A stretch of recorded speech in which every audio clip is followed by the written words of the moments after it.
الحمد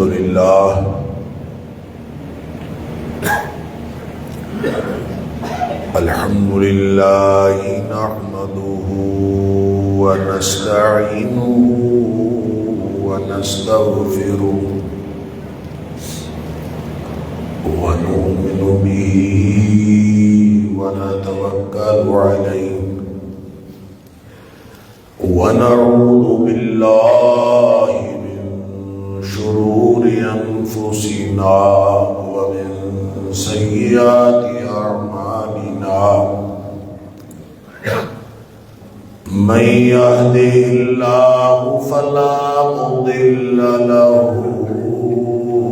ومن يضلل فلا هادي له وأشهد أن لا إله إلا الله وحده لا شريك له وأشهد أن محمدا عبده ورسوله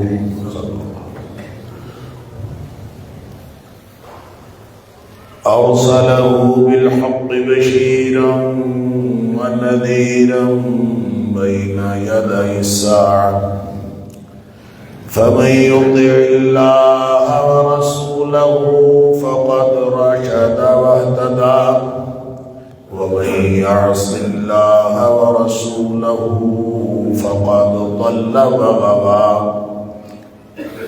فإنه لا يضر إلا نفسه ولا يضر الله شيئا نسأل الله ربنا أن يجعلنا ممن يطيعه ويطيع رسوله ويتبع رضوانه ويجتنب سخطه فإنما نحن به وله أما بعد فإن خير الحديث كتاب الله وخير الهدي هدي محمد صلى الله عليه وآله وسلم وشر الأمور محدثاتها وكل محدثة بدعة وكل بدعة ضلالة وكل ضلالة في النار اللهم إنا نعوذ بك من النار فأعوذ بالله السميع العليم من الشيطان الرجيم من همزه ونفخه ونفثه بسم الله الرحمن الرحيم ولا يحسبن الذين يبخلون بما آتاهم الله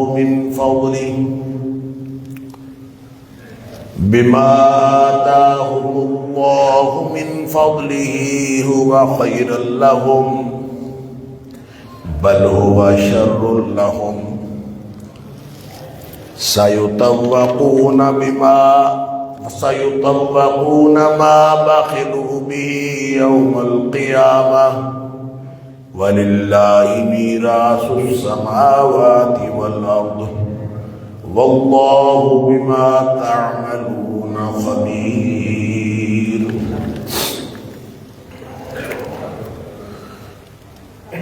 وہ لوگ جو اللہ کے دیے ہوئے مال میں بخل کرتے ہیں، اس کو روک رکھتے ہیں، وہ یہ گمان نہ کریں کہ یہ ان کے لیے اچھا ہے، بل ہوا شر لہم، بلکہ یہ ان کے لیے بہت برا ہے۔ اور ان قریب جو انہوں نے مال روک رکھا ہے وہ اس مال کا طوق پہنایا جائے گا ان کے گلے میں قیامت والے دن۔ اور زمین و آسمان کی ساری میراث اللہ کی ہے، اور جو کچھ تم کرتے ہو اللہ اس سے باخبر ہے۔ اللہ کریم نے جس امتحان کے اندر مجھے اور آپ کو ہم سب کو مبتلا کیا ہے، یہ ہمگیر اور ہمجہت امتحان ہے۔ ایک لمحے کے لیے بھی ہمارے ذہن سے یہ بات محو نہیں ہونی چاہیے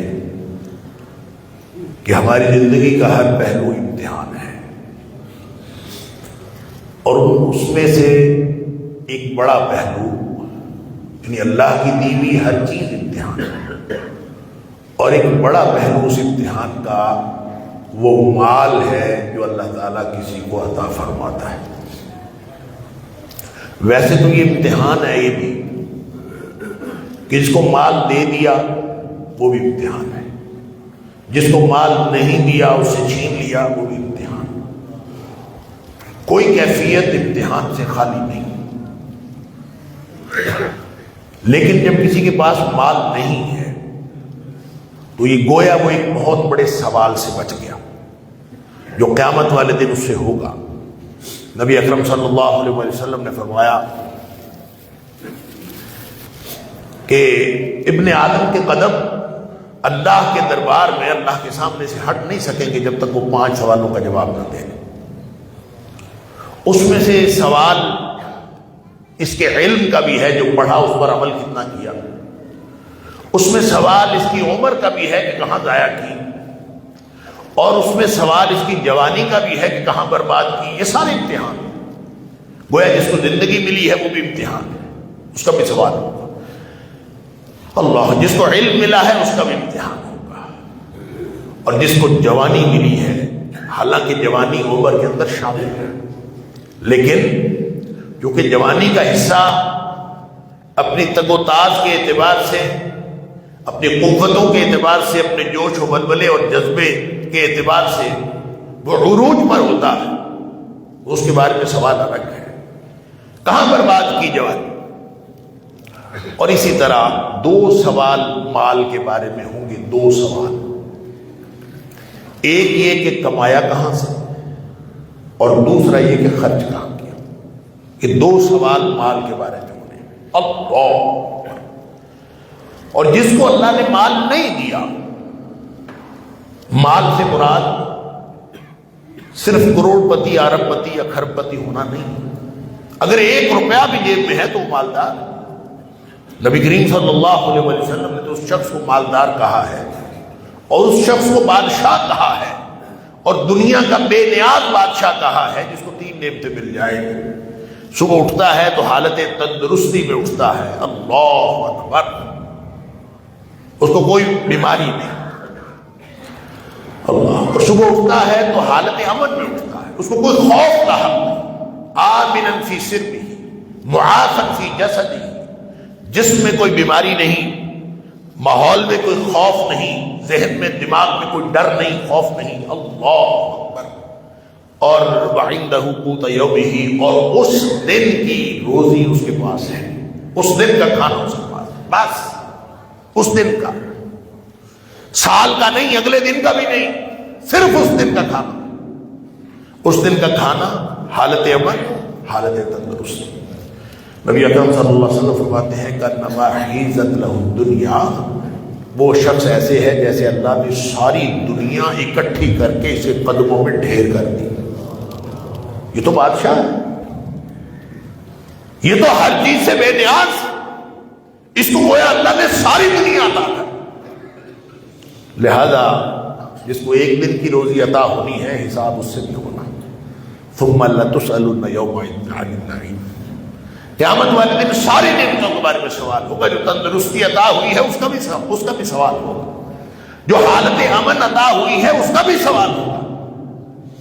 لہذا جس کو مال نہیں ملا، جس کے پاس کچھ نہیں ہے، محتاج ہے، بالکل فقیر ہے، اور بالکل خالی ہاتھ ہے، اس کا مطلب ہے وہ 2 سوالوں سے بچ گیا۔ کون کون سے 2 سوال؟ کہاں سے کمایا اور کہاں خرچ کیا، دونوں سوالوں سے بچ گیا۔ اور جس کی جیب میں 1 روپیہ بھی آیا ایک درہم بھی آیا، چند آنے چند ٹکے بھی آئے، تو دونوں سوالوں کا جواب دینا پڑے گا، آئے کہاں سے اور خرچ کہاں کیے۔ اللہ اکبر۔ تو مال جب کمایا جاتا ہے تو اس وقت بھی انسان کے دو رویے ہوتے ہیں۔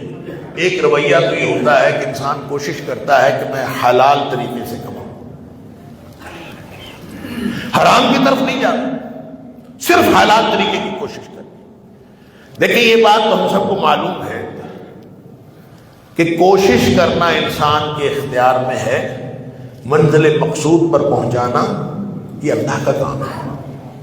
اس لیے اگر اس نے کوشش حلال طریقے سے کی ہے تو اس کو جو مال ملنا ہے کہ نہیں ملنا یہ اللہ کو معلوم، مال ملنا ہے کہ نہیں ملنا یہ اللہ کو معلوم، اس لیے کہ اس نے رزق لکھ دیا۔ اور اللہ کے رسول صلی اللہ علیہ وسلم نے فرمایا کہ کوئی جان اس وقت تک مرتی نہیں ہے حتی تستکمل رزقہا، جب تک وہ اپنا رزق مکمل نہ کر لے جو اللہ نے لکھا ہے۔ لہذا جب اللہ نے جو لکھا ہے وہ مل کے رہنا ہے۔ تو ہمارے ذمہ صرف یہ ہے ہم جو کوشش کرتے ہیں وہ حلال کی ہے کہ حرام کی، یہ ہمارے ذمہ۔ لہذا حلال کی کوشش کی تو بھی وہی ملنا ہے، حرام کی کوشش کی تو بھی وہی ملنا جو اللہ نے لکھا ہے۔ لہذا حرام کی کوشش کرنے کی ضرورت کیا ہے؟ حرام کی کوشش کر کے صرف اپنی عاقبت تباہ کرنی ہے، اور قیامت والے دن اللہ کے اس سوال نامے کے جواب میں فیل ہو جانا ہے جو اللہ نے سوال پہلے ہی بتا دیا کہ میں نے قیامت والے دن کرنا۔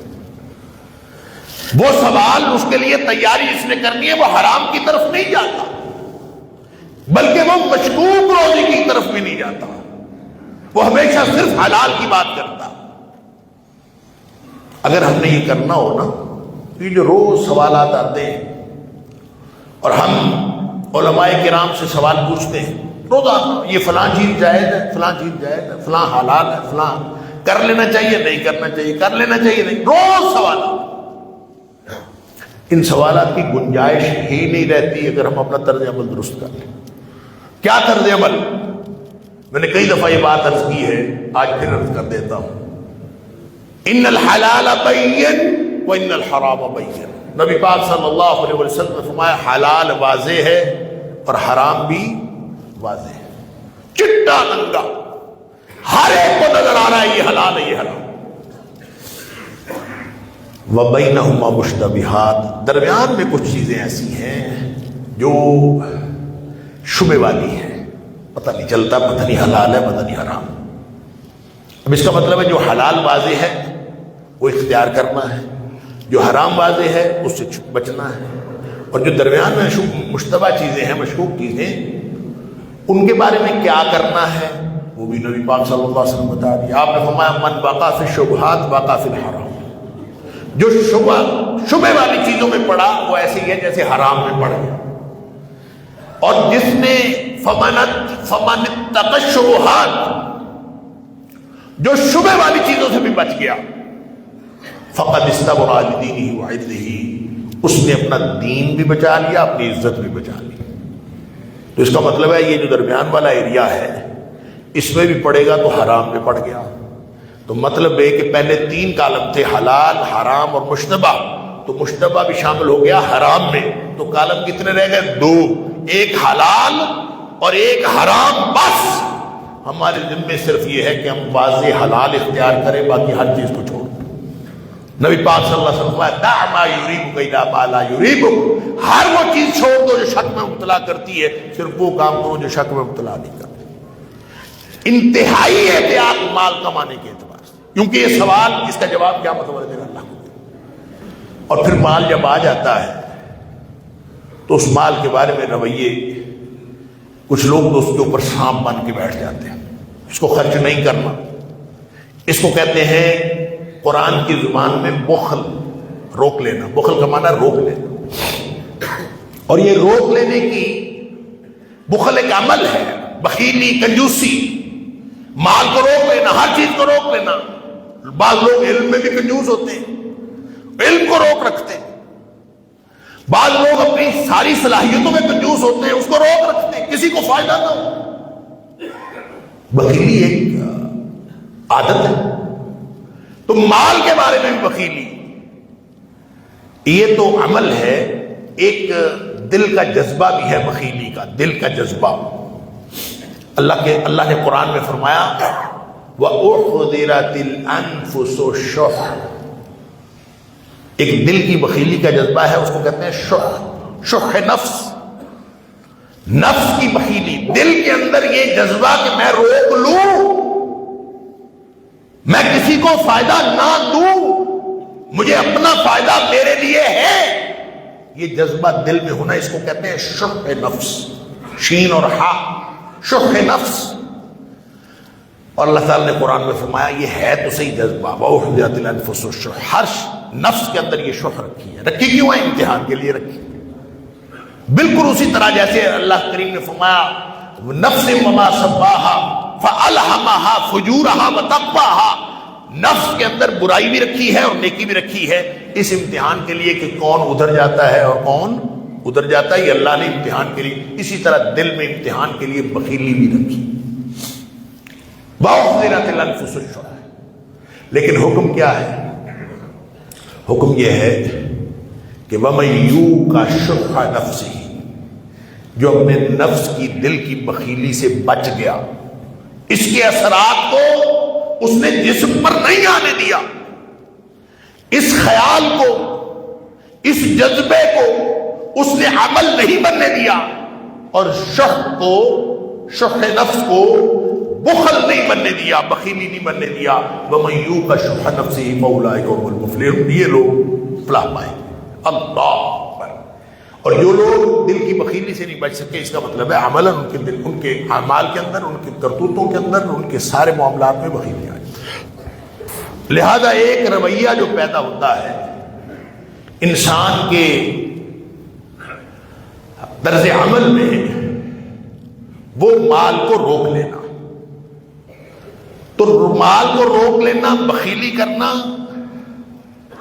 یہ بھی کوئی ایسا طرز عمل نہیں ہے کہ جس کو اللہ تعالیٰ نے پسند کیا ہو، یہ انتہائی خوفناک طرز عمل ہے۔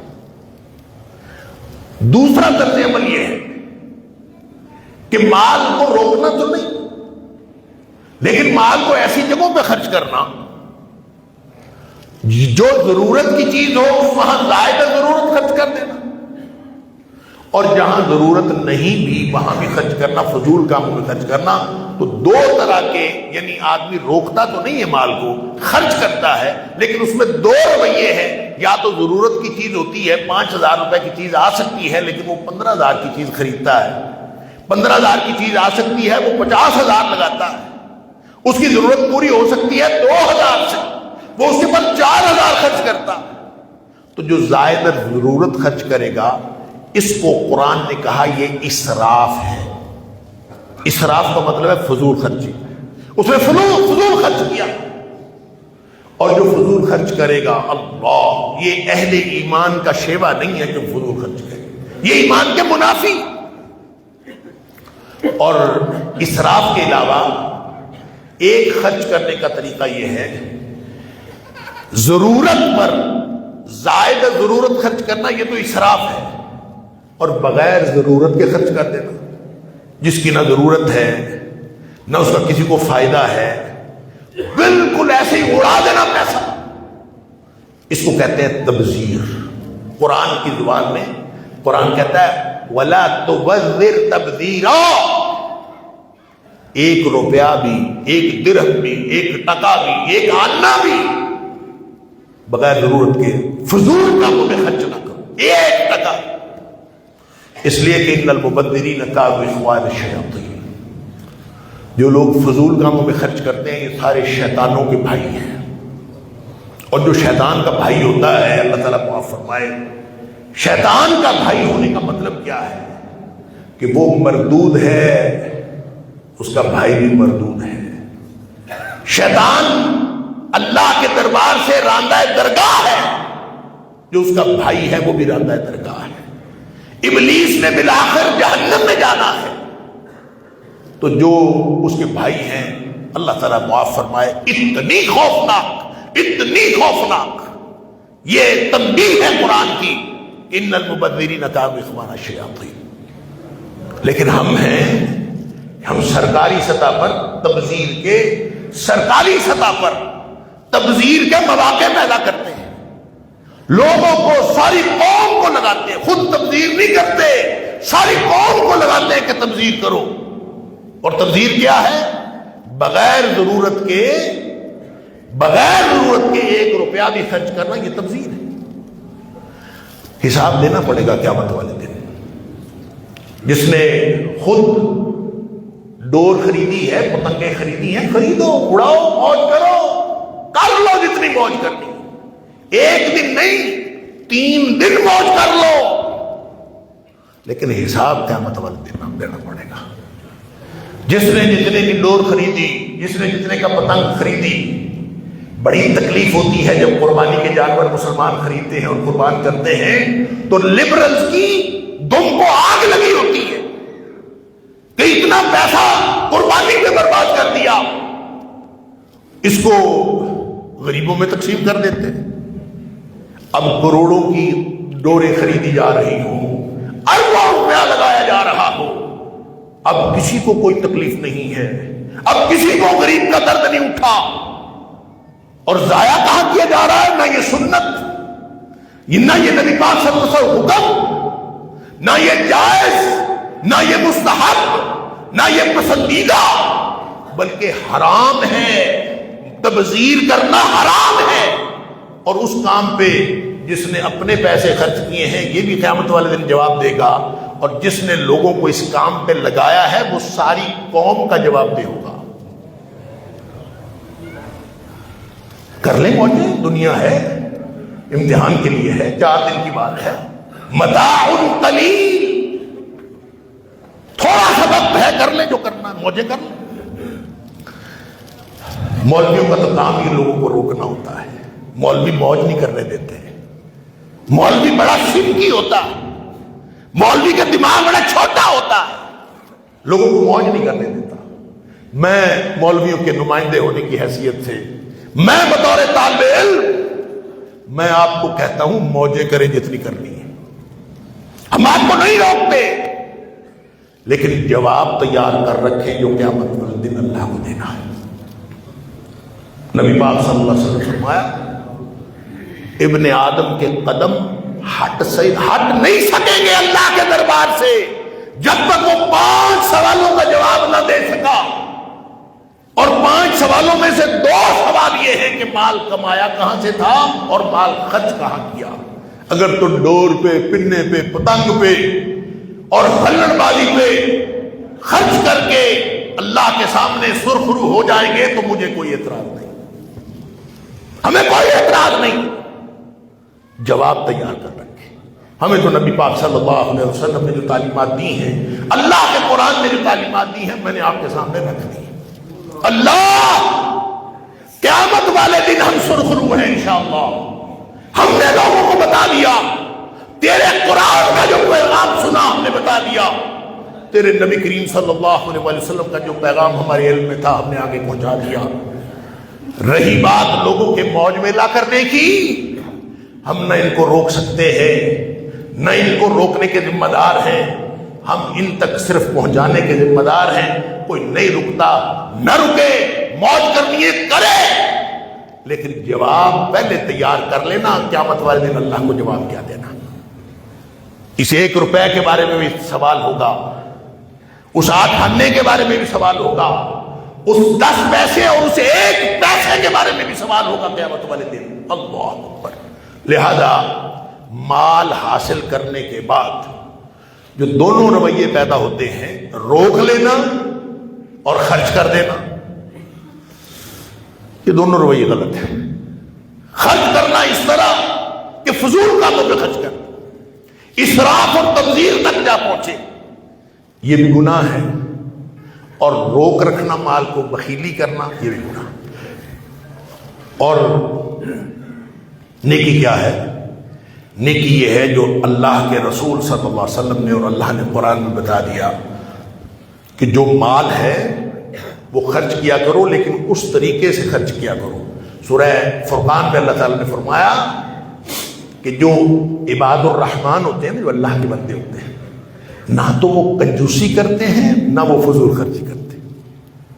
لم یقتروا ولم یسرفوا، نہ وہ اسراف کرتے ہیں نہ وہ کنجوسی کرتے ہیں، وَكَانُوا بَيْنَ ذَلِكَ قَوَامًا، بلکہ درمیانی چال رکھتے ہیں اور ایک انتہائی اعتدال کی زندگی گزارتے ہیں، نہ وہ فضول خرچی کرتے ہیں اور نہ وہ کنجوسی کرتے ہیں، بلکہ درمیان میں۔ اور درمیان والا رستہ کون سا؟ درمیان والا رستہ وہ ہے جو اللہ اور اللہ کے رسول صلی اللہ علیہ وسلم کا۔ روکنا نہیں ہے مال، سانپ بن کے نہیں بیٹھنا مال کے اوپر، فضول کاموں پہ بھی نہیں خرچ کرنا۔ تو کہاں خرچ کرنا ہے؟ نیک کاموں پہ خرچ کرو، اور پھر اس کی کوئی حد نہیں ہے۔ نیک کاموں پہ خرچ کرتے ہوئے سارا بھی خرچ کر لو تو کوئی حد نہیں، اس میں کوئی اسراف ہے ہی نہیں۔ یہ واقعہ میں نے آپ کو پہلے سنایا تھا۔ اللہ کچھ نہ کچھ پس انداز کر لینا، خرچ کرنے سے پہلے یہ سوچ لینا کہ میرے بچے کہاں سے کھائیں گے، یہ بہت اچھی بات ہے، کیونکہ بچوں کو کھلانا یہ آپ کی ذمہ داری۔ خرچ کریں، اتنا خرچ کریں کہ کم از کم آپ کے بچے بھوکے نہ پڑیں۔ حضرت حسن رضی اللہ تعالیٰ عنہ، ان کا جتنا وظیفہ ہوتا تھا جو حکومت کی طرف سے ملتا تھا، وہ سارے کا سارا وظیفہ وہ خیرات کر دیتے تھے۔ ادھر سے آتا تھا سارا ہی خیرات کر دیتے۔ تو حضرت ابی معاویہ رضی اللہ تعالیٰ کو پتہ چلا کہ حسن رضی اللہ تعالیٰ نے سارے خرچ کر دیتے۔ اللہ اکبر! انہوں نے ان کو ایک خط لکھا اور اس خط میں لکھا لا خیر فی الاسراف، اسراف کے اندر کوئی بھلائی نہیں ہے۔ بولو آپ سارے خرچ کر دیتے تو تھوڑا سا رکھ لیا کرے اپنے لیے، تھوڑا سا بچا لیا کرے۔ لا خیر فی الاسراف، اسراف کے اندر کوئی بھلائی نہیں ہے۔ تو کہتے ہیں کہ امام حسن رضی اللہ تعالیٰ عنہ نے اس کے جواب میں اسی فکرے کو الٹا کے چٹ بھیج دی۔ آپ نے لکھا لا اسراف فی الخیر، جو خیر کا کام ہوتا ہے، بھلائی کا کام ہوتا ہے، اس میں سارا بھی خرچ کر دو تو اس کو اسراف نہیں کہتے۔ نیکی کے کاموں میں سب لگا دو تو وہ اسراف نہیں ہوتا۔ اسراف وہ ہوتا ہے جب آپ زائد ضرورت خرچ کرتے ہیں، فضول خرچی کرتے ہیں، پھر اسراف ہوتا ہے۔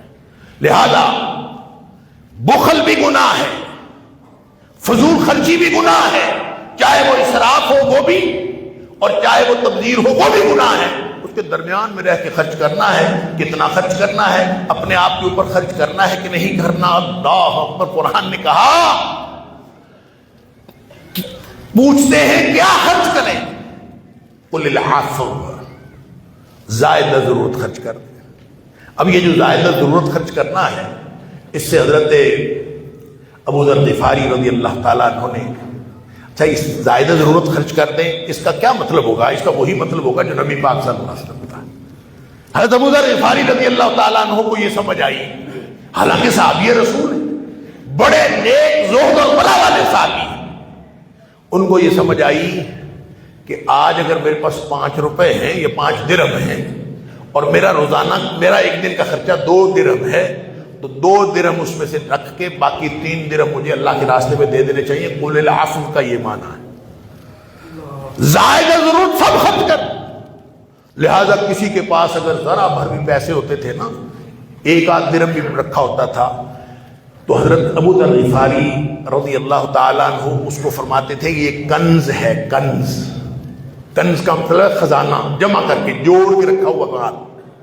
کسی نے تھوڑے بہت پیسے بھی رکھے ہوتے تو کہتے ہیں کنز ہے، کیونکہ اللہ نے سورہ توبہ میں فرمایا والذین یکنزون الذھب والفضہ ولا ينفقونها فی سبیل اللہ فبشرهم بعذاب الیم۔ جو لوگ اپنے مال جوڑ جوڑ کے رکھتے ہیں، سونے اور چاندی کو جوڑ جوڑ کے رکھتے ہیں، اس وقت تو کرنسی بھی سونے اور چاندی کی تھی نا، درہم چاندی کا تھا، دینار سونے کا تھا، تو چاندی بھی سونا بھی سب جو اس کو روک روک کے رکھتے ہیں، خرچ نہیں کرتے، ولا ينفقونها فی سبیل اللہ، اس کو اللہ کے راستے میں خرچ نہیں کرتے، تو فرمایا فبشر بعذاب الیم، اس کو دردناک عذاب کی خبر دے دیجیے۔ اور دردناک عذاب کیا ہے؟ اللہ یوم یحمى علیہا فی نار جہنم، قیامت والے دن جہنم کی آگ میں اس کو دہکایا جائے گا، فتقوی بہا، پھر اس سے اس کو داغا جائے گا،